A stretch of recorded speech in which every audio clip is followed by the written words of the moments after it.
সবাইকে এই চ্যানেলে স্বাগত। আজকের ক্লাসে আমরা মোগল বাদশাহ ঔরঙ্গজেব সম্পর্কে আলোচনা করব। তার আরেক নাম হলো আলমগীর প্রথম। তার জন্ম হয় 1618 খ্রিস্টাব্দে। ঔরঙ্গজেবের পিতা ছিল শাহজাহান এবং মাতা মমতাজ বা আরজুমান বানু বেগম। ঔরঙ্গজেবের স্ত্রী ছিল দিলরাস বানু বেগম বা রাবিয়া বিবি। তাকে ইরান থেকে বিবাহ করে এনেছিলেন। 1637 খ্রিস্টাব্দে ঔরঙ্গজেবের সাথে এই রাবিয়া বিবির বিয়ে হয়। তবে তার আরো তিনজন স্ত্রী ছিল, নবাববাই, জৈনবাড়ি মহল আর উদয়বাড়ি মহল। এই চারজন স্ত্রীর থেকে ঔরঙ্গজেবের অনেকগুলি ছেলে মেয়ে হয়। তবে তার ভেতর রাবিয়া বিবির দুই ছেলে খুবই গুরুত্বপূর্ণ, বাহাদুর শাহ এবং মোহাম্মদ আকবর।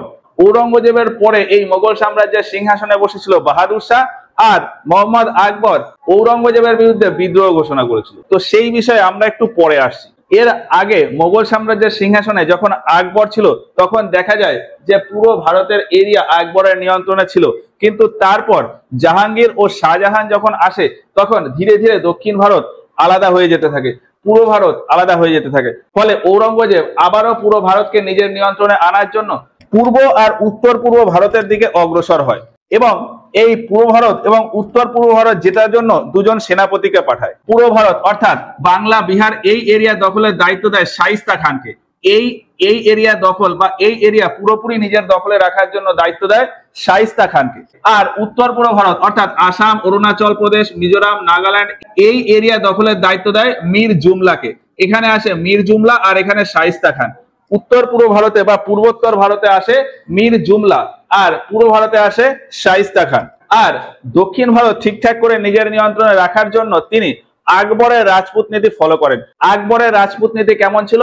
আকবর যে সমস্ত এরিয়া দখল করেছিল সেই সমস্ত এরিয়াতে ওই সমস্ত রাজাদেরকেই শাসন করতে যেত।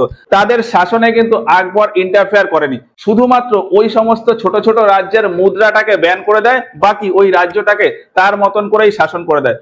আকবর ওই সমস্ত রাজ্যের যে রাজা তাদেরকে রাজা হিসেবে ঘোষণা করতেন এবং নিজে উপাধি নিয়েছিলেন বাদশাহ, অর্থাৎ রাজার উপরে রয়েছে বাদশাহ। কিন্তু পরবর্তীতে জাহাঙ্গীর এবং শাহজাহান এসে তার আশেপাশের যত এরিয়া সমস্ত এরিয়ার উপরেই নিজের নিয়ন্ত্রণ রাখতে যান। ফলে ওই সমস্ত এরিয়া তার থেকে দূরে সরে যায়। ওই জন্যই ঔরঙ্গজেব আকবরের ওই রাজপুত নীতি ফলো করার কথা ভাবে। আর ওই রাজপুত নীতি ফলো করার জন্যই এখানে বিজাপুর আর গোলকোন্ডার উপর আক্রমণ করে। এর আগে শাহজাহানের সময় দেখেছি যে এই আহমেদনগর পুরোটা শাহজাহানের আন্ডারে চলে এসেছিল। এই আহমেদনগরের রাজা ছিল মালিক আম্বার, তারপরে রাজা আসে ফতে খান। তো সেই বিষয়েও আসছি। আহমেদনগর পর্যন্ত মোগলের আন্ডারে ছিল, কিন্তু এই পাশে ছিল বিজাপুর আর গোলকোন্ডা। এই এরিয়াতে ছিল বিজাপুর আর এই এরিয়াতে ছিল গোলকোন্ডা।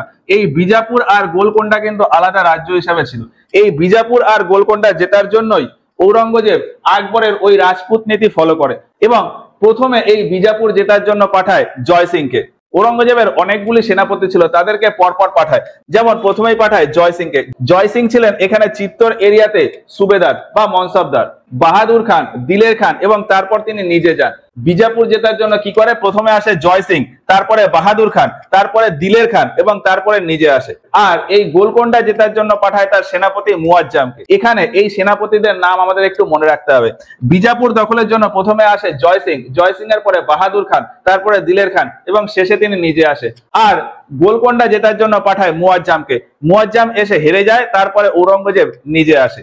এই যে এখানে বললাম পরপর তিনজন সেনাপতি এসছে, তিনজন সেনাপতি এসে তিনজনকেই এই বিজাপুরের রাজা হারিয়ে দেন। পরে ঔরঙ্গজেব নিজে আসেন এবং এই এরিয়া দখল করেন। তবে পুরোপুরি দখল করা ঔরঙ্গজেবের পক্ষে সম্ভব হয়নি। ফলে ঔরঙ্গজেব পুনরায় দিল্লি ফিরে যায় এবং তারপরে কি হয় সেটা এক এক করে বলি। তবে তার আগে এই বিজাপুর ও গোলকোন্ডার ইতিহাস সম্পর্কে একটুখানি জানতে হয়। ঔরঙ্গজেবের আগে রাজা ছিল শাহজাহান। শাহজাহান যখন এই আহমেদনগরের উপর আক্রমণ করে তখন এখানে রাজা কে ছিল? মালিক আম্বার। মালিক আম্বার শাহজাহানের অধীনতা স্বীকার করে নেয় এবং তারপর এই আহমেদনগর এরিয়াতে রাজা আসে ফতে খান।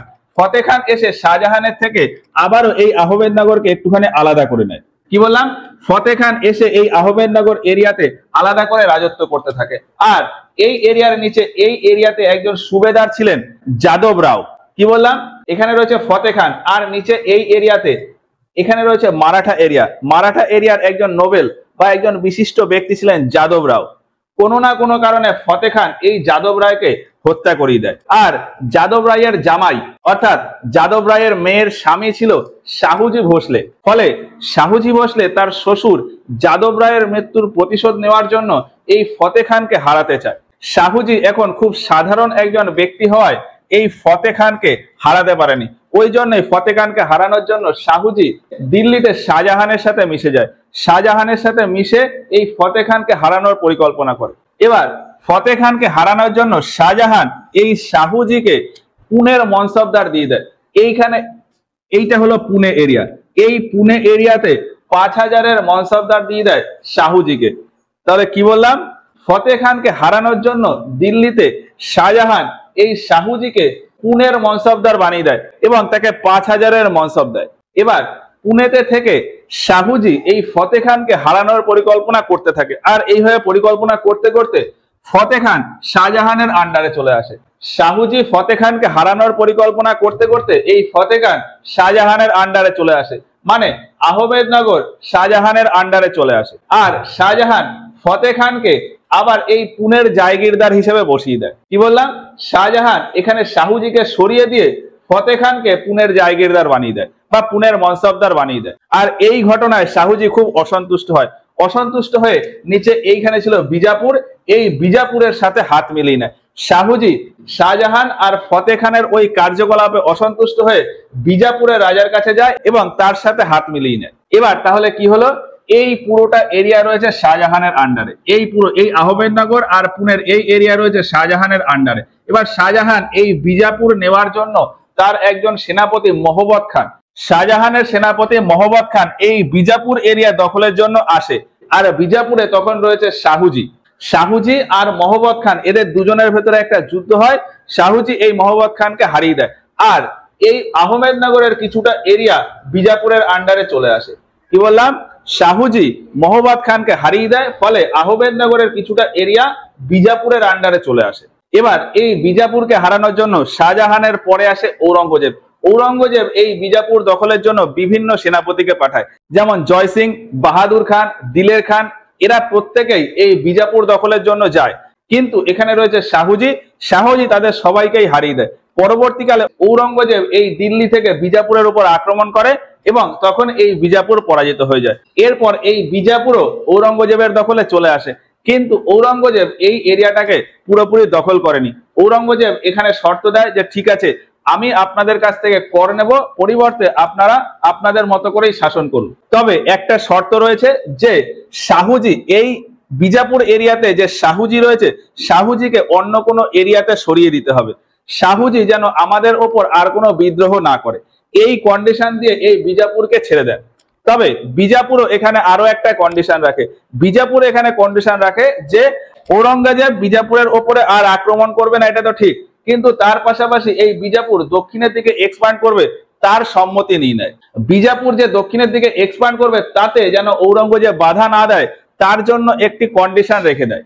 ঔরঙ্গজেব এই সমস্ত কন্ডিশন মেনে নেয় এবং তারপর থেকে বিজাপুর ওপরের দিকে না গিয়ে নিচের দিকে এক্সপ্যান্ড হতে থাকে। আর বিজাপুরের সাথে সাথে গোলকোন্ডাও তাই, বিজাপুর আর গোলকোন্ডা দুজনেই নিচের দিকে মানে দক্ষিণের দিকে এক্সপ্যান্ড হতে থাকে। আর ওপরে এই এরিয়াতে থেকে যায় ঔরঙ্গজেব। আর শাহুজিকে কি করা হয়, শাহুজিকে এইখানে এই যে জায়গা রয়েছে ব্যাঙ্গালোর, এই ব্যাঙ্গালোর এরিয়াতে ছোট একটা জায়গার মনসবদার হিসেবে রেখে দেওয়া হয়। শাহুজি যাতে ওপরে এই এরিয়াতে আর না আসে, ঔরঙ্গজেবের সাথে বিদ্রোহ না করতে পারে, তার জন্য বেঙ্গালুরুর জায়গিরদার হিসাবে তাকে রেখে দেওয়া হয়। আর এইভাবে চলতে চলতে দেখা যায় যে 1640 খ্রিস্টাব্দে গিয়ে এই বিজাপুর নিচের এরিয়া দখল করে নিয়েছে, গোলকোন্ডা নিচের এরিয়া এইদিকে দখল করে নিয়েছে। এই এরিয়া দখল করতে করতে নিজেরা দুর্বল হয়ে পড়ে। এরা ছোট একটু সাম্রাজ্য, এদের এরিয়া যখনই বড় হয়ে যায় তখন এই বিজাপুর তার সাম্রাজ্য ঠিকঠাক ভাবে ধরে রাখতে অসমর্থ হয়ে যায়। ফলে এই বিজাপুরের এরিয়া তো বেড়ে যায় কিন্তু দুর্বল হয়ে পড়ে। বিজাপুর আর গোলকোন্ডা এই দুটোই দুর্বল হয়ে পড়ে। আর এই দুর্বল হয়ে পড়ায় বিজাপুরে ছোট্ট এরিয়াতে একজন বড় শাসক চলে আসে আর গোলকোন্ডাতেও একজন বড় শাসক চলে আসে ছোট্ট এরিয়াতে। এই বিজাপুর এরিয়ার ছোট্ট এরিয়াতে চলে আসে শিবাজি আর গোলকোন্ডার এরিয়াতে ছোট্ট এরিয়াতে চলে আসে মীর জুমলা। 1640 খ্রিস্টাব্দে বিজাপুর আর গোলকোন্ডা দক্ষিণের দিকে এক্সপান্ড হয়, তারপর গিয়ে দুর্বল হয়ে পড়ে। আর সেই দুর্বলতার সুযোগ নিয়ে ছোট্ট এরিয়াতে শাসক হয়ে যায় শিবাজি। বিজাপুরে শাসক হয়ে যায় শিবাজি আর গোলকোন্ডাতে শাসক হয়ে যায় মীর জুমলা। আর পরবর্তীতে গিয়ে এই শিবাজির সাথে ঔরঙ্গজেবের যুদ্ধের পরিস্থিতি তৈরি হয়ে যায়। সেটা কি হবে, শিবাজি এখানে ছোট এরিয়াতে শাসক হয়ে ওঠে, তারপর তার এরিয়া খুব তাড়াতাড়ি বাড়ি নেয়, ফলে এই পুরো বিজাপুর এরিয়াতেই চলে আসে শিবাজি। পুরো বিজাপুর এরিয়াতে চলে আসে শিবাজি এবং তারপরে উত্তরের দিকে বাড়তে থাকে, আর পুরো এই গোলকোন্ডা এরিয়াতে চলে আসে মীর জুমলা। এবার ঔরঙ্গজেব আবারও এই দক্ষিণ ভারতের এই দুটো এরিয়া দখলের জন্য শিবাজির উপর আক্রমণ করায়, আর এদিকে মীর জুমলার উপর আক্রমণ করায়। এখন এই আক্রমণের ফলে এই গোলকোন্ডা এরিয়া ঔরঙ্গজেব নিয়ে নেয়, মানে গোলকোন্ডা ঔরঙ্গজেবের আন্ডারে চলে আসে, কিন্তু শিবাজিকে পরাস্ত করতে পারে না। এই গোলকোন্ডাতে রাজা ছিল মীর জুমলা। মীর জুমলা ঔরঙ্গজেবের বশ্যতা স্বীকার করে নেয়, আর তারপর ঔরঙ্গজেব এই যে উত্তর পূর্ব ভারত জয় করার জন্য এই মীর জুমলাকেই পাঠিয়েছিল। আর পুরো ভারত তখন জয় করেছিল শাইস্তা খান। এই শাইস্তা খান যে বাংলা জয় করেছিল, তারপর এই শাইস্তা খানকে এই বিজাপুর এরিয়াতে শিবাজিকে হারানোর জন্য পাঠায়, কিন্তু শিবাজি এই শাইস্তা খানকে হারিয়ে দেয়। ফলে এই শিবাজিকে নিয়ন্ত্রণ করার জন্যই ঔরঙ্গজেব তারপর জয় সিংকে পাঠায়। জয় সিংকে এই বিজাপুর এরিয়াতে পাঠায়। জয় সিং এসে শিবাজিকে হারিয়ে দেয়। আর এই ঘটনাটা ঘটে 1665 খ্রিস্টাব্দে। কি বললাম, 1665 খ্রিস্টাব্দে ঔরঙ্গজেব জয় সিংকে পাঠিয়েছিল শিবাজিকে হারানোর জন্য, এবং জয় সিং শিবাজিকে হারিয়ে দেয়। আর তখন শিবাজি ও জয় সিং এর ভেতর একটা সন্ধি হয়, পুরন্দরের সন্ধি। এই পুরন্দরের সন্ধি অনুযায়ী শিবাজি তার সাম্রাজ্য বিস্তার করার জন্য প্রচুর কেল্লা দখল করেছিল, সেই সমস্ত কেল্লা ঔরঙ্গজেবকে ফিরিয়ে দিতে হয়। আর শিবাজি যে ঔরঙ্গজেবের অধীনতা স্বীকার করেছে, তার জন্য তাকে দিল্লি যেতে বলা হয়। এখন শিবাজি এই সন্ধির দরুন দিল্লিতে ঔরঙ্গজেবের কাছে যায়, কিন্তু ঔরঙ্গজেব শিবাজিকে বন্দী বানিয়ে দেয়, আর তাকে বন্দী বানিয়ে জয়পুরী মহলে রেখে দেয়। তারপর দেখা যায় যে শিবাজি ওই জয়পুরী মহল থেকে পালিয়ে গেছে, এবং পালিয়ে আবার গুজরাটের এরিয়াতে এসে এই যে এখানে এই সুরাট এরিয়া, এই সুরাট এরিয়া আবারও দখল করেছে। এটা শিবাজি সম্পর্কে যখন পড়বো তখন আরো ভালো করে বুঝতে পারবো যে শিবাজি কখন কখন কি করেছে। তো কি বললাম, শিবাজি যখন ঔরঙ্গজেবের কাছে গেছিল, ঔরঙ্গজেব শিবাজিকে বন্দী বানিয়ে দেয়। তারপর শিবাজি সেই জেল থেকে পালিয়ে গিয়ে আবার এই সুরাট দখল করে নেয়। আর তারপর ঔরঙ্গজেব আবারও এই শিবাজিকে হারানোর কথা ভাবে, কিন্তু শেষমেশ শিবাজিকে আর হারাতে পারেনি। ফলে বাধ্য হয়ে ঔরঙ্গজেব শিবাজিকে একজন স্বতন্ত্র রাজা বলে ঘোষণা করে। এটা হলো ঔরঙ্গজেবের সাম্রাজ্য বিস্তার নিয়ে বিভিন্ন ঘটনা। এবার ঔরঙ্গজেব সম্পর্কে আমাদের সবার মাথাতে একটা কথা আসে যে তিনি ধার্মিকভাবে খুবই কট্টর প্রকৃতির একজন লোক ছিলেন। বিভিন্ন হিন্দু মন্দির ধ্বংস করে তিনি সেখানে মসজিদ নির্মাণ করেছিলেন। তো ধার্মিক কট্টরতার প্রকাশে তিনি কি করেছিলেন সেই বিষয়টা প্রথমে দেখি, তারপর এর পেছনে কোন কোন কারণের জন্য তিনি এই ধার্মিক কট্টরতা প্রকাশ করেছিলেন সেটা একটু আলোচনা করার চেষ্টা করব। 1669 খ্রিস্টাব্দ।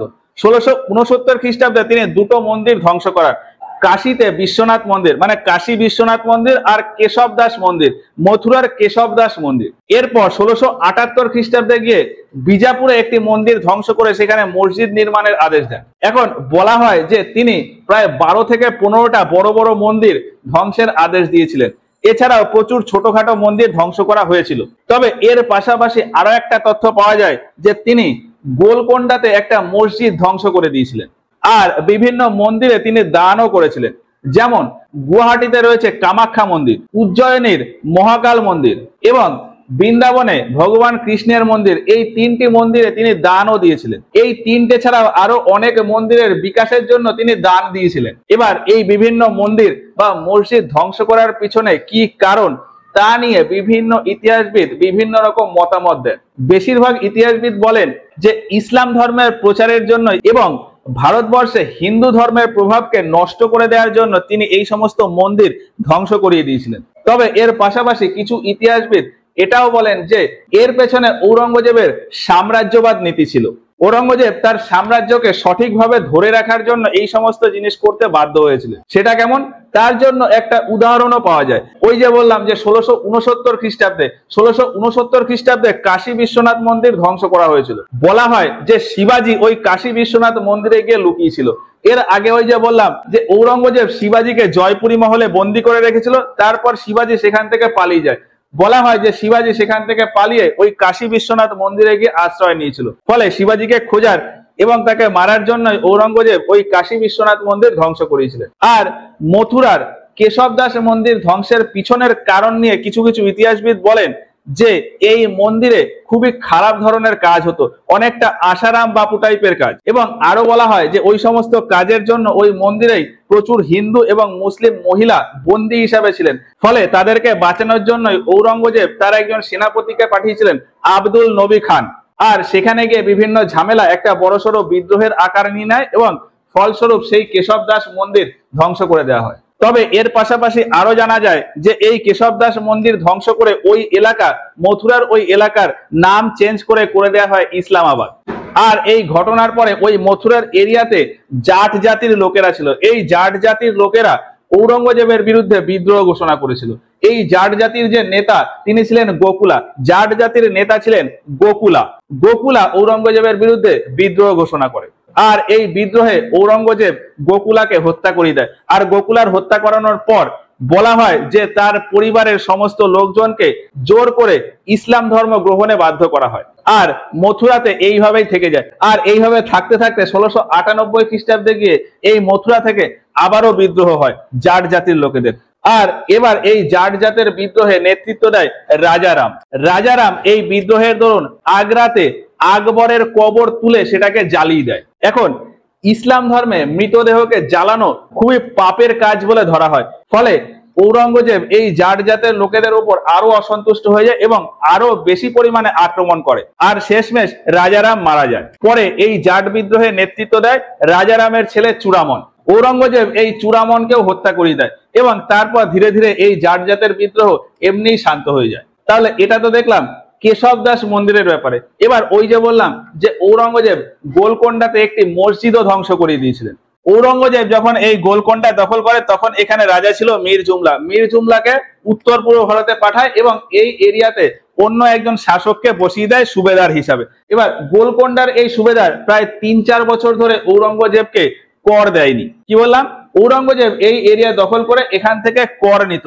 এখন গোলকোন্ডার যে শাসক ছিল, পরবর্তী যে শাসক গোলকোন্ডাতে বসেছে, তিনি প্রায় 3-4 বছর ধরে কোনো ট্যাক্স বা কর দেননি। এখানে ওই গোলকোন্ডার যে রাজা, তার বক্তব্য ছিল যে আমার এরিয়াতে যে চাষ হচ্ছে, চাষ ঠিকঠাক করে হয়নি, ফলে কৃষকরা আমাকে কর দিতে পারেনি।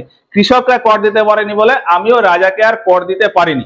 এবার এই বক্তব্যের ফলে ঔরঙ্গজেব এই এরিয়াতে লোক পাঠায় খোঁজ খবর নেওয়ার জন্য যে কৃষি ঠিকঠাক মতো হয়েছে কিনা, এবং শেষমেশ খবর নিয়ে জানতে পারে যে কৃষি ঠিকঠাকই হয়েছে। কৃষকরা ওই গোলকোন্ডা রাজাকে করও দিয়েছে, কিন্তু গোলকোন্ডা রাজা ঔরঙ্গজেবকে কোনো কর দেয়নি। এবং খোঁজ খবর নিতে নিতে জানা যায় যে ওই রাজা গোলকোন্ডাতে একটি মসজিদ রয়েছে, ওই মসজিদের নিচে তার সমস্ত সম্পদ লুকিয়ে রেখেছে। আর সেই সম্পদ দখলের জন্যই ঔরঙ্গজেব ওই মসজিদ ধ্বংস করিয়ে দেয়। এবার ছত্তিশগড়ে একটি জায়গা আছে সাতনামি, এবং এখানে একটা জাতি থাকতো সাতনামি জাতি। সাতনামি জাতির নাম হিসেবেই ওই এরিয়াটাকে বলা হয় সাতনামি।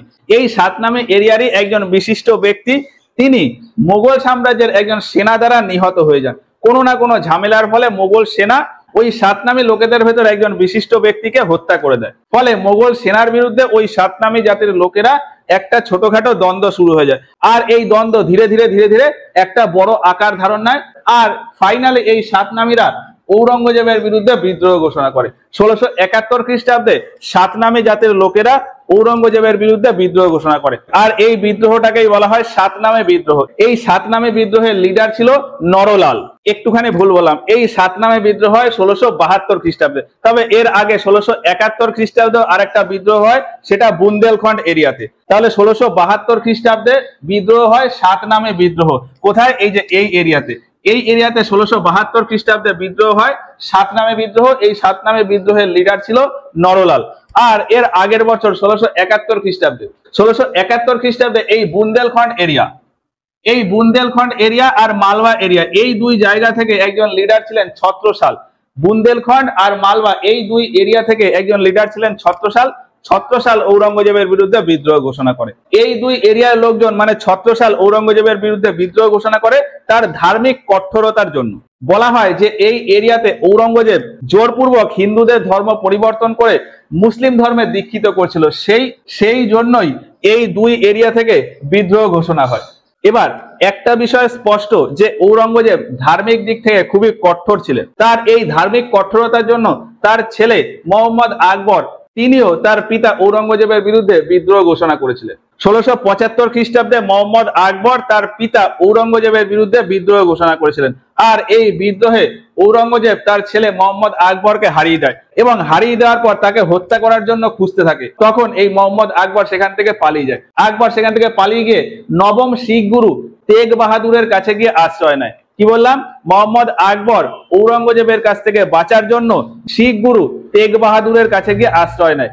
ঔরঙ্গজেব তেগ বাহাদুরকে খবর পাঠায় যে আপনি আমার ছেলেকে ছেড়ে দিন, কিন্তু তেগ বাহাদুর তাকে না ছাড়ায় ঔরঙ্গজেব তেগ বাহাদুরকে হত্যা করিয়ে দেয়। তারপর তার ছেলে মোহাম্মদ আকবর আবারও সেখান থেকে পালিয়ে সম্ভাজির কাছে আশ্রয় নেয়। সম্ভাজি ছিল শিবাজির পুত্র। মোহাম্মদ আকবর এসে সম্ভাজির শরণ নেয়। ঔরঙ্গজেব তখন সম্ভাজিকেও সংবাদ পাঠায় যে আমার ছেলেকে ছেড়ে দিন, আমার কাছে দিয়ে দিন, কিন্তু সম্ভাজিও তাকে না দেওয়ায় ঔরঙ্গজেব এসে সম্ভাজিকেও হত্যা করে দেয় এবং তারপর তার ছেলে মোহাম্মদ আকবরকে ধরে তাকেও হত্যা করে দেয়। এবার এখানে একটা প্রশ্ন আসে যে ঔরঙ্গজেব কেন এত ধার্মিকভাবে কঠোর হয়েছিলেন। অনেক ইতিহাসবিদ বলেন যে ঔরঙ্গজেবের আগে শাসক ছিল শাহজাহান। শাহজাহান তার শাসনকালে এত পরিমাণ স্থাপত্য নির্মাণ করেছে এবং তাতে এমন খরচ হয়েছে যে তারপর ঔরঙ্গজেব যখন সিংহাসনে বসেন তখন তার কাছে রাজ্য চালানোর মতন পর্যাপ্ত রাজস্ব ছিল না। ফলে চারিদিক থেকে রাজস্ব সংগ্রহ করার জন্যই তিনি ধার্মিকভাবে এইরকম কঠোর হয়ে পড়ে। আর তার রাজ্যের খরচ চালানোর জন্য তিনি প্রচুর জিনিসে নিষেধাজ্ঞা লাগিয়ে দেন। যেমন তিনি ঝাড়খা দর্শন বন্ধ করে দেন। ঝাড়খা দর্শন কি? যেমন বর্তমানে দেখা যায় যে বড় বড় সেলিব্রিটিরা তাদের বাড়ির ব্যালকনিতে এসে দাঁড়ায় এবং তাদের বাড়ির সামনে তাদের ফ্যান ফলোয়ারদের লাইন লেগে যায়, সেই রকমই হলো ঝাড়খা দর্শন। এখন এই ঝাড়খা দর্শনের সময়ও প্রচুর পরিমাণে খরচ হয়।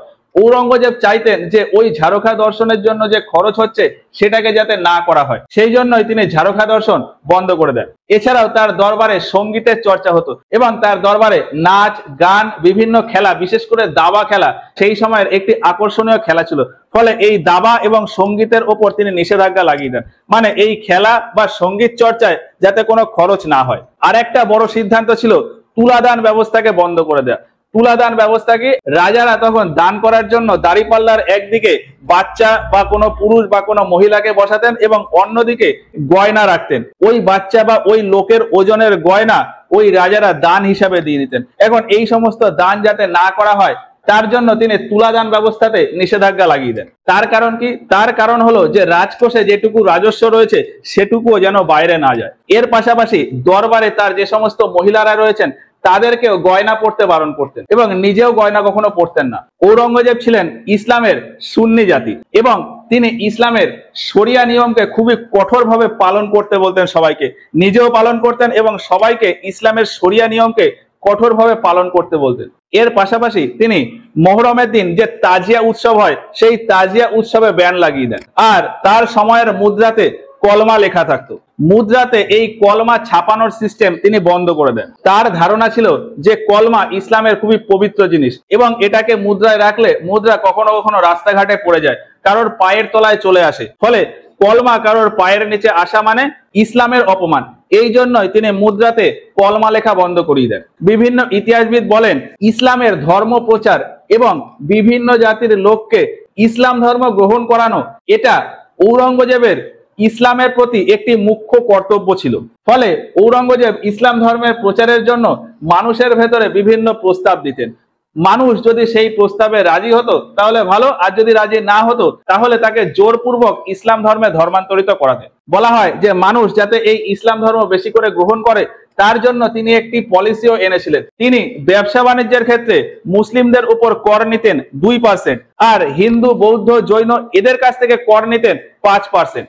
মুসলিমদের কাছ থেকে কর নেওয়া হতো 2% এবং বাকিদের কাছ থেকে কর নেওয়া হতো 5%। এবং বলা হতো যে কোনো ব্যক্তি যদি মুসলিম ধর্ম গ্রহণ করে বা ইসলাম ধর্ম গ্রহণ করে তাহলে তাকে আর 5% ট্যাক্স দিতে হবে না, তাকে ওই 2% ট্যাক্স দিলেই হবে। এবার এই ট্যাক্স বা করের ক্ষেত্রে অনেক ইতিহাসবিদ এটাও বলেন যে সেই সময় ব্যবসার দিক থেকে সব থেকে বেশি ব্যবসায়ী ছিলেন হিন্দু কমিউনিটির লোকজন, আর মুসলিম কমিউনিটির লোকজন তেমন ব্যবসায় ইনভলভ ছিলেন না। ফলে মুসলিম জাতির লোকেরা যাতে ব্যবসায় বেশি পরিমাণে তাদের আগ্রহ দেখাতে পারে এই জন্যই হিন্দুদের উপর ট্যাক্সের পরিমাণ বাড়িয়ে দেয় এবং মুসলিমদের উপর ট্যাক্সের পরিমাণ কমিয়ে দেয়।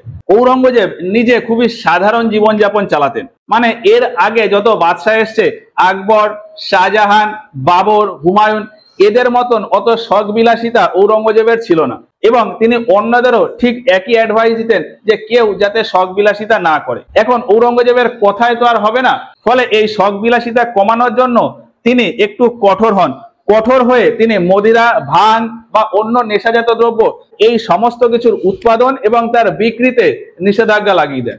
আর কেউ যাতে শখ বিলাসিতা না করে তাই জন্যই তিনি তার দরবারের যে সমস্ত পুরুষ বা মহিলারা রয়েছেন তাদেরকে গয়না পড়তে বারণ করতেন। এর পাশাপাশি তার দরবারে যে সমস্ত নর্তকী বা বেশ্যাবৃত্তি করা যে সমস্ত মহিলারা রয়েছেন তাদেরকে তাদের কাছ থেকে ছাড়িয়ে দেন এবং তাদেরকে আদেশ দেন যে তারা যেন বিবাহ করে নেয় বা এই রাজ্য ছেড়ে চলে যায়। ইসলামে একটি শব্দ রয়েছে পীর, কোনো একজন ব্যক্তি যিনি তার জীবনের সমস্ত শখ বিলাসিতা ত্যাগ করে দিয়েছেন এবং আধ্যাত্মিক ধরনের একজন ব্যক্তি যিনি জীবনের মোহমায়া থেকে নিজেকে মুক্ত করে নিয়েছেন, এই রকম ক্যারেক্টারকে বলা হয় পীর। ঔরঙ্গজেব তার শাসনকালেই এই পীরের মতন চরিত্র ধারণ করেছিলেন, ফলে তাকে জিন্দা পীর বলা হয়। এখন ওই যে বললাম যে ঔরঙ্গজেব ইসলাম ধর্মের প্রচারের জন্য মানুষকে বিভিন্ন রকমের প্রস্তাব দিতেন, আর সেই সমস্ত প্রস্তাবেও খুব একটা কাজ হয়নি। ফলে অবশেষে 1679 খ্রিস্টাব্দে তিনি আবারও জাজিয়া করকে ইন্ট্রোডিউস করেছিলেন, মানে আবারও জাজিয়া কর লাগু করেছিলেন। এবং এই জাজিয়া দেওয়ার ভয়েও দেখা যায় যে প্রচুর মানুষ ইসলাম ধর্মে ধর্মান্তরিত হয়েছে। এবার ওই যে ঔরঙ্গজেবের ধার্মিক কট্টরতার কথা বললাম, সেখানে তিনি আরো একটি আদেশ দিয়েছিলেন যে হিন্দু সমস্ত উৎসব এবং মেলা এই সমস্ত কিছুতে নিষেধাজ্ঞা লাগিয়েছিলেন। তবে এখানে ধার্মিক কট্টরতা দেখা গেলেও এর পাশাপাশি আরো একটা ঘটনা ঘটে যেখানে তাকে ধার্মিক কট্টরতা বলা যায় না। তিনি দীপাবলি উৎসব এবং হোলি উৎসবে কিন্তু নিষেধাজ্ঞা লাগাননি। দীপাবলি এবং হোলি উৎসব তিনি যেমনটা ছিল সেই রকমই রেখে দেন। শুধুমাত্র তার এরিয়ার সুরক্ষার কথা মাথায় রেখে তিনি বলেন যে শহরের ভেতর এই দীপাবলি ও হোলি উৎসব পালন করা যাবে না, শহরের বাইরে গিয়ে হোলি ও দীপাবলি উৎসব পালন করতে হবে। আর শখ বিলাসিতার কথা বলতে গেলে তার আরেকটি ঘটনা বলা যায়।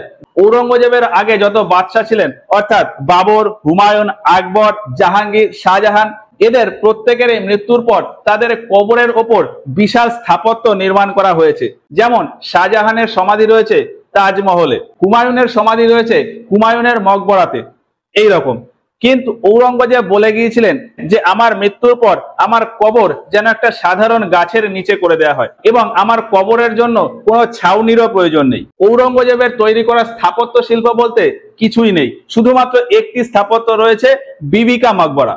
ঔরঙ্গজেব প্রাথমিক জীবনে দক্ষিণ ভারতে ছিলেন এবং দক্ষিণ ভারতে তার স্ত্রীর জন্য একটি মকবরা তৈরি করেছিলেন, বিবি কা মকবরা। ঔরঙ্গাবাদে তার স্ত্রী রাবিয়া বিবির জন্য তাজমহলের মতো করে আরেকটি মকবরা তৈরি করিয়েছিলেন, বিবি কা মকবরা। এটাকে দ্বিতীয় তাজমহলও বলা হয়। এবার ঔরঙ্গজেবের মৃত্যু হয় 1707 খ্রিস্টাব্দে। এর পরে রাজা হয় বাহাদুর শাহ।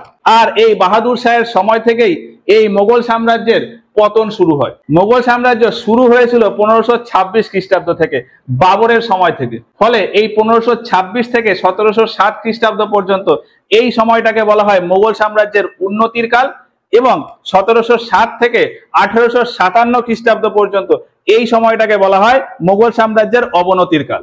আর এই 1707 খ্রিস্টাব্দ এই সময়টাকেই ভারতের মধ্যযুগের সমাপ্তি বলে ধরা হয়। এর পর থেকে যে সমস্ত ঘটনা ঘটে সেটাকে আমরা মডার্ন হিস্ট্রির ভেতরে পড়ি। তবে মডার্ন হিস্ট্রি সম্পর্কে যাওয়ার আগে আমাদের এই পরবর্তী মোগলকাল অর্থাৎ 1707 থেকে 1857 এই সময়টাকে প্রথমে পড়তে হবে। আর এর পাশাপাশি মারাঠা সাম্রাজ্য সম্পর্কে জানতে হবে। আরো একটা বিষয়, এই পরবর্তী মোগলকালের একজন শাসক ছিলেন মোহাম্মদ শাহ। মোহাম্মদ শাহের সময় গিয়ে হায়দ্রাবাদ, অবধ আর বাংলা আলাদা স্বাধীন হয়ে যায়। ফলে এই হায়দ্রাবাদ, অবধ, বাংলা সম্পর্কেও জানতে হবে। তারপরে গিয়ে আসবে মডার্ন হিস্ট্রি। তো এই পরবর্তী মোগলকাল, হায়দ্রাবাদ, অবধ আর বাংলা এই সমস্ত গুলো সম্পর্কে আমরা এর পরের ভিডিওতে গিয়ে আলোচনা করব। ঔরঙ্গজেব থেকে প্রিভিয়াস ইয়ারে কোশ্চেন তেমন খুব একটা আসেনি, 4-5টা কোশ্চেন আছে, একটু বলি। 2023 সালে WBCS প্রিলিমিনারিতে প্রশ্ন এসেছিল যে আলমগীর প্রথম কার নাম। তো আলমগীর প্রথম নাম ছিল ঔরঙ্গজেবের। ঔরঙ্গজেবের নাম আলমগীর প্রথম। আলমগীর কথার অর্থ হলো সিজার অফ দ্য ওয়ার্ল্ড, মানে বিশ্ব বিজেতা। 2017 সালের প্রিলিমিনারিতে প্রশ্ন এসেছিল যে ঔরঙ্গজেব কোন শিখ গুরুকে হত্যা করে দিয়েছিলেন? তো ঔরঙ্গজেব হত্যা করে দিয়েছিলেন শিখ গুরু তেগ বাহাদুরকে। তেগ বাহাদুর ছিলেন নবম শিখ গুরু। 17 সালের প্রিলিমিনারিতে আরো একটি প্রশ্ন এসেছিল যে 7 নমে বিদ্রোহ কার সময় হয়? 7 নমে বিদ্রোহ হয় ঔরঙ্গজেবের সময়। তো এই ছিল ঔরঙ্গজেব সম্পর্কে ওভারঅল বিভিন্ন বিষয়। আশা করি পুরো ব্যাপারটা বোঝা গেছে। তো আজকের মতো ক্লাসটা এখানেই শেষ করছি। দেখা হচ্ছে এর পরের ক্লাসে গিয়ে পরবর্তী মোগল কাল নিয়ে।